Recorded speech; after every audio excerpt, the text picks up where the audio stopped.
ስቃዩ ጎሽ ልክ እንደሱ በመልክ ደርድሪያቸው ኧረ እባክሽ ቀይና ጮማውን አትቀላቂው እባክሽ ምን አይነት እንደው እዚህ ቤት ትይሽ ይቅርታ ወንድሜ ብቻህን መንገድ ላይ ምን እየሰራ ነው እንዴ ምን ሆናል ባልኮ ነው እና ምን እያረክ አይ ብር ኖሮኝ ቅርጫ ብገባ ከባለቤቴ ጋር እንዴት አርገን ዘልዝለን እንደምንሰቅለው በመናቤ የነገርኳት ነው ለባለቤቴ እና በዚህ አመት ቅርጫ አልገባህም ገብቻለሁ እና አክሲዮኔን ሸጬው ወጥቼ ነው በትርፍ ሸጬው በጣም የሚገርም ነው ጭራሽ ቅርጫንም በአክሲዮን አረጋችሁት ታዲያ እና እንደ ድሮ 5 እና 6 ሆነ ቅርጫ አልታቋቁም ደፋር ዘንድሮ ቅርጫ በአክሲዮን ነው የራሱ ደንብና ህግ ወጥቶለት መተዳደሪያ ደንብ ወጥቶለት ነው የምትገባው እሱንም በሬው ለመሳረድ ፈቃደኛ ከሆነ 2017 እንዴት ነበር 2017 በጣም ድንቅ አመት ነው በተለይ ለኔ እንደግል ሳቲስፋይድ ሆንኩበት አመት ነው ኑሮ የተወደደበት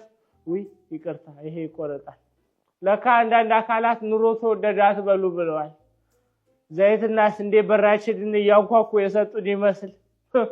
ማለቴ ኑሮ ይረከሰበት የሰው ልጅ ነፍስ የዶሮን ያክል ዋጋ ያላገኘበት አመት ነበር በጣም ደስ ይላል በተለይ ሰው ቀጥ ብሎ ከቤቱ በሰላም ወጥቶ በችግር የተመለሰበት ድንቅ አመት ነው ተመስገን ነው እቺንስ ማናየብ በጣም ጥሩ ለ2018 ምን ትመኛለህ ያው እንደ ሰው ብዙ ነገር እመኛለሁ ከምንም በላይ ኑሮ እንዲረክስ ለነገሩ ኑሮ እንኳን አይረክስ በዚያ አካሄዱ እንደ ምሩጽ ይፍጠር ማርሽ እየቀየረኮ ነው ያሰቃየን ይወደድ ነገር ግን ከምንም በላይ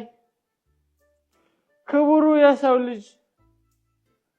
ልክ እንደ ኑሮ ውድነቱ ዋጋ አግኝቶ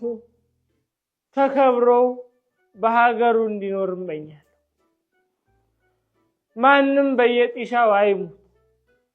የትኛዋም እናት አታልቅስ በቃ ሌላው ትርፍ ነገር ነው በተረፈ ጨቅጭቂ ቀረ የምትለው ሐሳብ ካለ ለተመልካች ቀጥታ ሐሳብን ማቅረብ ትችላለህ ያው የቀረው አካውንቴ ነው 1000 አመት ኑሮልኝ እንኳን አደረሳችሁ በዚህ አጋጣሚ ጥሬዋን እኔ ጋር መተ መቁረጥ ትችላለህ የምትሉ አንዳንድ አካላት ካላችሁ ዴም አድርጉኝ